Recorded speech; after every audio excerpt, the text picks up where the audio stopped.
C'était il y a longtemps, très longtemps, dans un royaume au bord de l'océan, y vivait une vierge que vous pourriez connaître du nom d'Annabel Lee.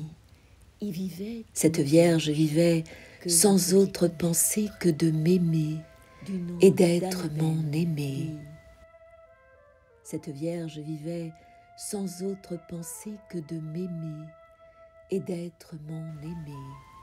Elle était une enfant et j'étais un enfant dans ce royaume au bord de l'océan, mais nous aimions d'un amour qui était plus que de l'amour, moi et mon Annabel Lee, d'un amour tel que les séraphins du ciel nous jalousaient, elle et moi.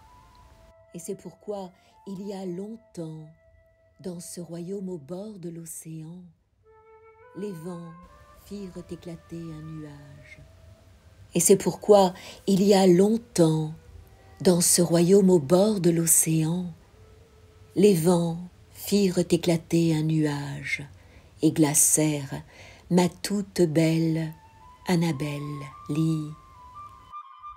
Dans ce royaume au bord de l'océan. Si bien que ses nobles parents sont venus et l'ont emporté loin de moi pour l'enfermer dans un tombeau, dans ce royaume au bord de l'océan. Les anges, loin d'être aussi heureux que nous au ciel, nous envièrent. Les anges, loin d'être aussi heureux que nous au ciel, nous envièrent, elle et moi. Oui, c'est pour cela, comme chacun le sait, dans ce royaume au bord de l'océan, qu'une nuit, le vent surgit d'un nuage et glaça, et tua mon Annabel Lee. Mon Annabel Lee.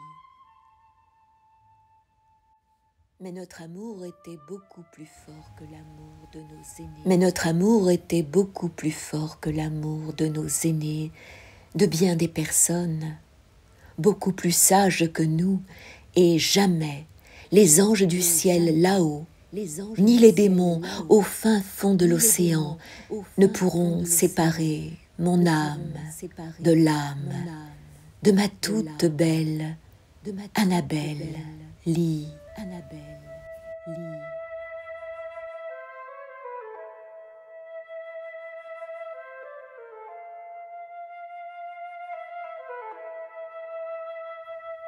Car la lune ne luit jamais sans qu'elle me porte des rêves d'Annabel Lee, la toute belle, et les étoiles ne se lèvent jamais sans que je sente les yeux vifs d'Annabel Lee, ma toute belle. Ainsi, aux rives de la nuit, je me couche à côté de ma chérie, ma vie, ma promise, dans son tombeau, là, au bord de l'océan, dans sa tombe, à côté de l'océan. Là, au bord de l'océan, dans sa tombe, à côté de l'océan.